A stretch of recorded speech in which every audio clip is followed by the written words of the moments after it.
ang kanilang other option siraan ng siraan si Vice President Inday Sara in the hope na bumaba ang kanyang popularity o pagtanggap sa kanya ng taong bayan, ang simpatya ng taong bayan sa kanya para sa darating na halalan naman sa 2028. Pas po na 2 araw sa impeachment trial laban kay Vice President Sara Duterte. Ano po yung mga pauna ninyong assessment po, sir? Well, unang-una, merong mga prejudicial issues o tawagin na nating threshold issues. Yun ang ginamit ng ating mga senator judges. Unang-una, yung tungkol sa presiding, sino nag-preside, no? Sapagkat dalawa ang opinion dyan. Yung isa nang hinuhugot dun sa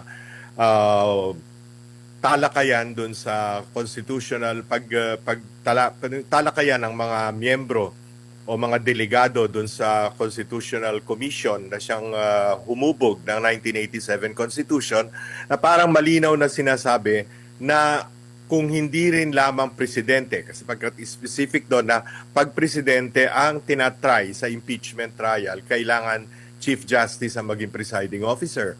On the other hand, because every other impeachable officer, kung sino ang namumuno ng Senado at yun ang Senate President. But of course, that was given, ni-resolve yun na majority vote.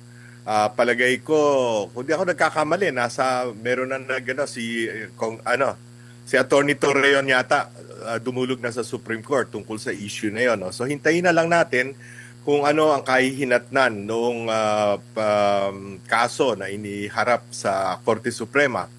But on the other hand, naiintindihan din naman natin siguro sapagkat especially dun sa first day of hearing, nakita naman natin na kung basta gamay na gamay ni Senator Chis Escudero yung pagpipreside, yung proceedings nung trial, no? Kasi nga abogado siya at aminin natin bagamat hindi naman natin tinatawaran ang talino ni Sherwin Gatchalian, Senate President Gatchalian, talagang yung trial na ganyan, kailangan at your fingertips yung rules of court, rules of procedure, and all that, no? So, ako personally, wala akong tutol except kung merong constitutional issue na involved. Wala akong tutol sa pag-preside ni Senator Chis Escudero. Bagamat,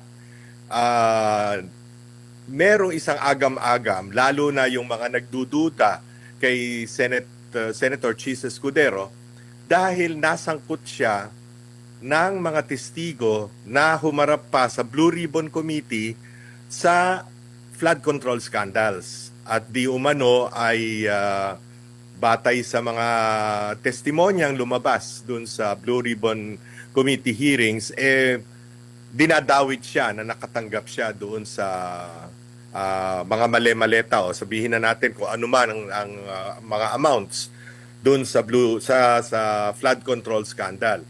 Na ibig sabihin, kung ikaw ay merong sword of Damocles ang Malacanang sa ibabaw ng iyong ulo, no, na pwede kang ma-pressure. Yun ang nakakatakot kung hindi panatag ang loob ng iba kay Senator Chis Escudero. But in fairness to the person, naging patas, naging fair ang kanyang handling so far nitong impeachment trial. Opo, and doon po naman sa threshold, no, sa pag convict na sa isang impeachable official, wala na po ba tayong dapat na pag-usapan doon? Kasi sa unang araw nagbigay na ng pahayag ang mismong presiding officer. Sa ikalawang araw na raise ulit pero same pa rin yung paninindigan. Sir Lito? Yeah, palagay ko malinaw yon, ano, sapagkat talaga namang wala namang mahirap namang kung sinasabi nila na yung forthwith dati maraming interpretasyon, ito mahirap na i-interpret mo kasi malinaw 2/3 of all the members of the Senate to convict. So kung wala ka nung 16 out of 24, no? Sapagkat maliba kung mamatay ang isang senador, mag-resign o o di kaya ay tanggalin, i-expel ng Congress, ng Senado, na kailangan din ng two-thirds vote to expel, mananatiling 24 members ang Senado. Kaya yan ay nakakulong, kaya yan ay nagtatago, whatever it is, the fact is they are still senators, no? So, idulog man yan ng prosecution o ng kung sino man sa Korte Suprema, palagay ko, malinaw sa ating mga senator judges na they have to comply with the 16 number to convict. Opo, and dapat na bang mahinto itong mga debate ukol dito kasi hanggang ngayon meron pang nabubuhay ulit ng mga debate mula pa rin sa mga sinasabing legal luminary experts ukol po dito, Sir Lito. Parang alam mo yung parang merong silang mina-mindset nila ang taong bayan para dito, para sa mga tangka sa hinaharap ba? Alam mo, Admar, all of what we've been seeing is mindsetting, no, on the part of the prosecution. Mula pa doon sa mini trial, di umano, o tinatawag na mini trial doon sa Justice Committee. Makikita mo halimbawa yung tula ni Jervil, ni Congresswoman Jervil Luistro. Di naman siya nagbibigay ng opening statement, tumutula siya kahapon, no? Na para bang hindi niya ina-address yung mga senator judges. Ang ina-address niya yung gallery, wika nga, she was speaking to the gallery. And in this case, the gallery was not the 200 people inside the Senate session hall, but the people who were watching on television, in their cell phones, lahat-lahat ng nakikinig sa radyo, sa teleradyo, yun ang kanyang ina-address. So lahat yan propaganda. Pati yung pagsuot ng pula nga, sabi ng isang kaibigan ko, bloodbath red ang suot ni Congresswoman Luistro, no? Na para bang talaga makikita mo lahat sila, no? Even yung ngayong araw na ito, no? Parang ang ina-address nila yung gusto nilang kunin na siraan si Vice President Inday Sara without bothering about no, the niceties of a trial, no? Dahil ang laban nila rito, kung hindi rin nila mako-convict, sisiraan nila na sisiraan, no? Kaya yun ang kanilang punto de vista. As compared to yung abogado, yung lead lawyer, si attorney Sheila ba yun? Season, no? Na nakita nating very straightforward, very business-like, no? Para siyang nasa korte at pinasok niya isa-isa yung mga gusto niyang ilantad sa senator judges at from the senator judges to the public. Very business-like, no? Dapat ganun eh. Ang kaso nga, ang intensyon ng kabila ay propaganda more than anything else. Opo, at ito rin yung tila kapansin-pansin at nag-o-object dito yung sa panig ng depensa kasi may mga laging mga opening statement bago pa man ang pagpe-present, meron agad na mga parang alam niyo yung meron pang mga komento, dagdag, Sir Lito. Tama, yung kanina, yung kay Congressman Lawrence Defensor ng Iloilo, no? Kailangan pa ba ng pasakalye? Tatawagin mo lang yung witness at tatanungin mo kung ano yung kanyang kaalaman tungkol sa kaso. Bakit kailangan pang pati yung sa Tacloban na barilan, pati yung kung ano-anong, you know, you can see na talagang they're trying to condemn, no, the Vice President in the public mind, no? Because one, baka natatakot sila hindi nila kayang makuha yung 16 na number of votes to convict. Or pangalawa, kung ganun, magpakaganon man, ang kanilang other option ay siraan ng siraan si Vice President Inday Sara in the hope na bumaba ang kanyang popularity o pagtanggap sa kanya ng taong bayan, ang simpatya ng taong bayan sa kanya para sa darating na halalan naman sa 2028. Opo, doon naman po sa pag-play ng buong video o di kaya yung spliced video o yung part lang ng video, ano naman po ang basa nyo po dito, Sir Lito? Alam mo kasi, Admar, halos lahat naman tayo napanood na natin, no? Nung yung video nung nagalit si Vice President Sara Duterte do sa ginawa sa kanyang Chief of Staff na si Zulaika Lopez, no? Nakita rin natin na yung mga meron talaga siyang mga patutsada na parang naiinis siya kay Pangulong Bongbong Marcos. Na yun naman ay mga natural na expression sa isang taong galit, sa isang taong nagkikimkim ng sama ng loob dahil she was betrayed, no? Kung basta she was treacherously betrayed, no?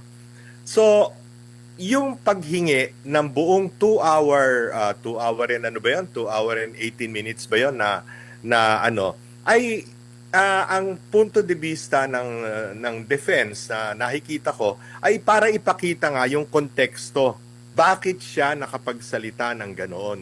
Ano yung mga circumstances prior to the event do sa kanyang 2 minute and 8 seconds na pinakitang bugso ng damdamin, sabihin na natin, no?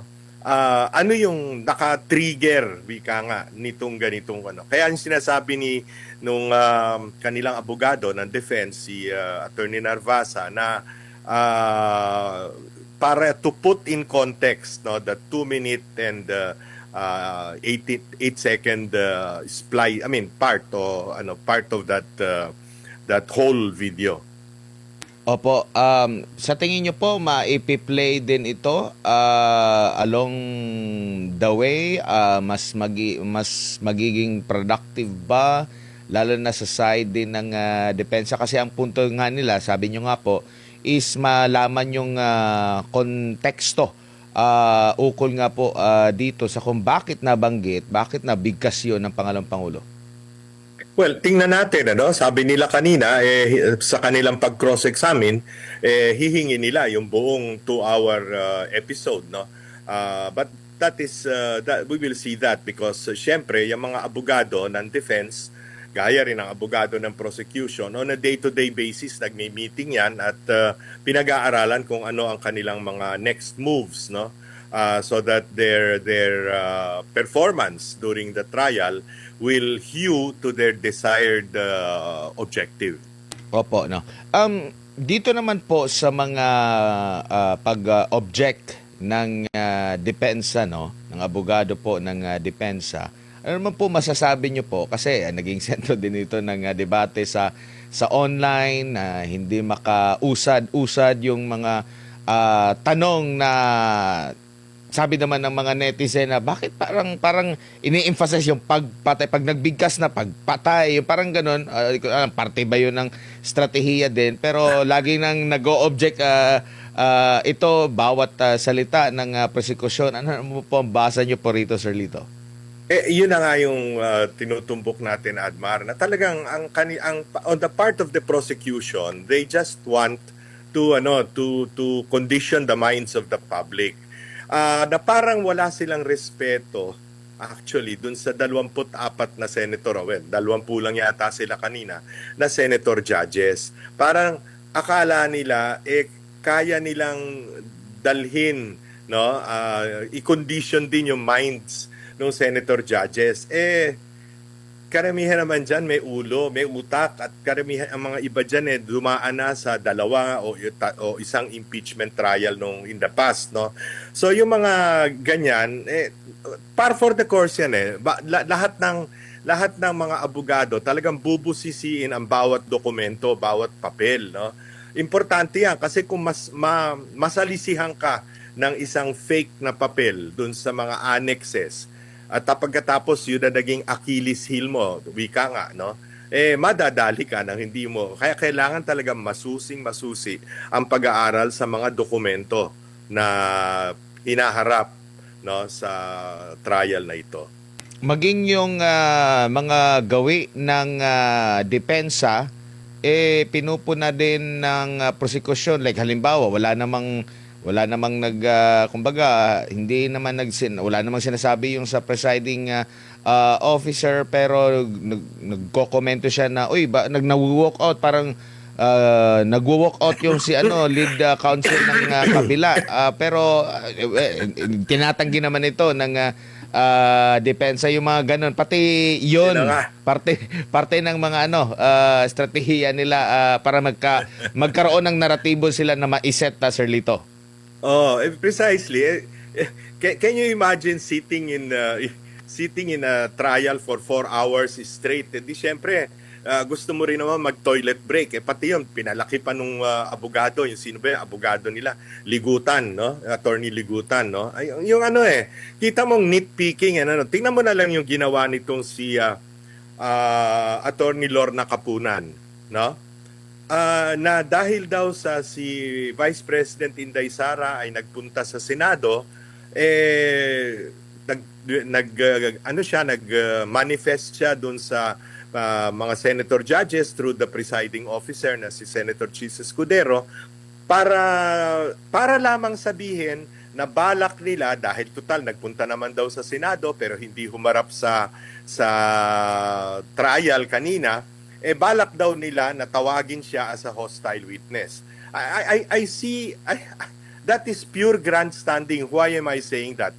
Kung may balak ka palang tawagin as a hostile witness si Vice President Inday Sara, bakit ite-telegraph mo yung plano mo this early? Di gusto mo lamang makita sa TV at gusto mo lamang na pumapel, malinaw na malinaw. Hindi ba dapat kung meron kayong ganong plano, huwag mo sabihin. Sabihin mo pagdating ng tamang oras. Kaya mabuti na lang, kinorekt siya ng presiding officer na si Senator Chis Escudero.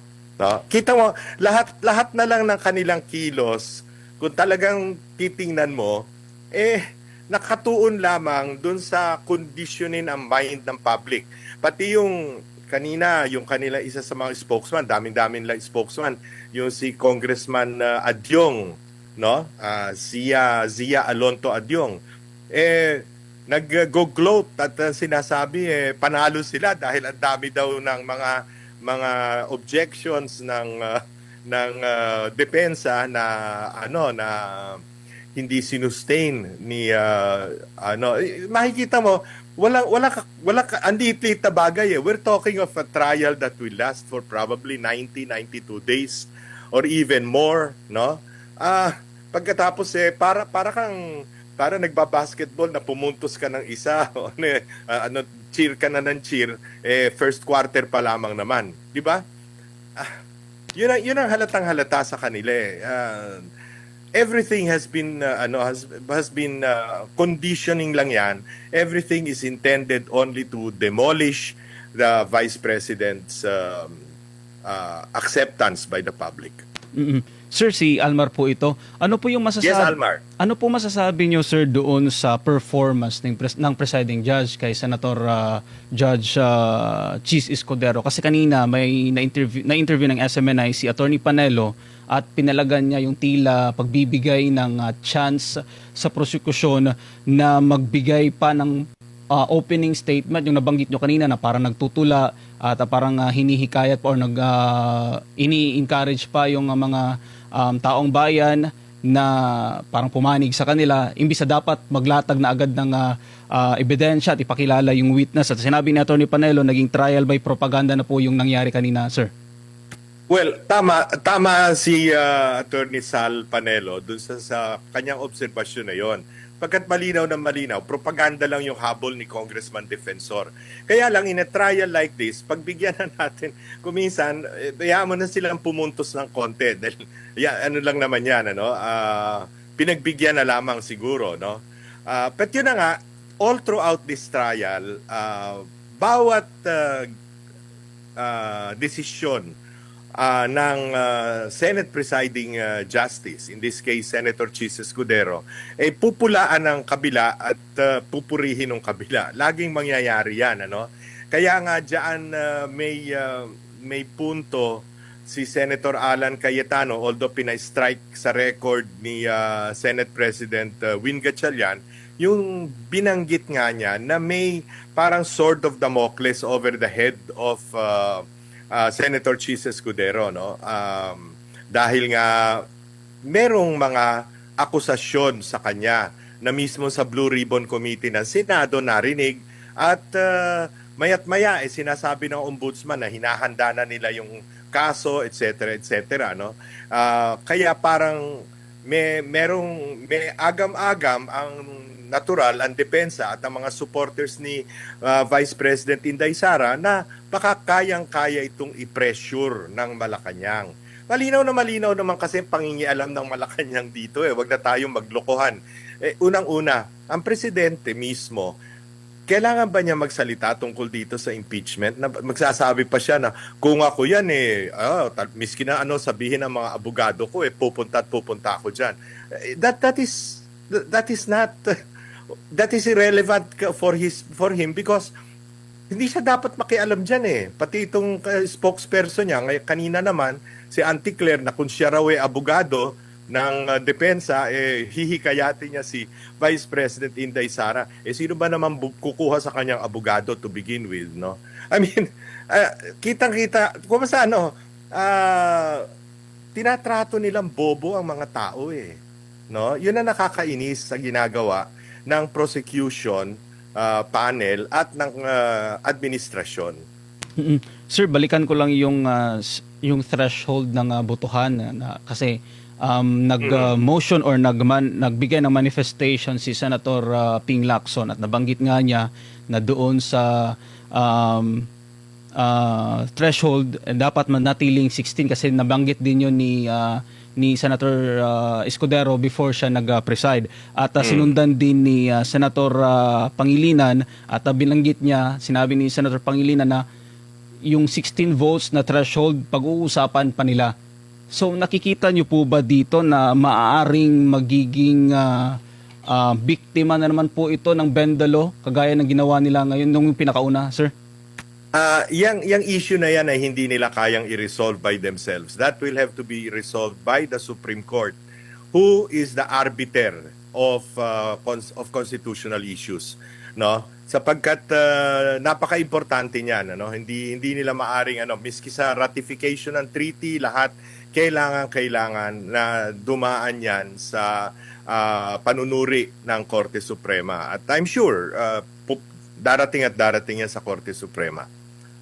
For now, pumanatag na muna tayo na yan ang threshold, yan ang number of votes needed to convict, which is 16 votes.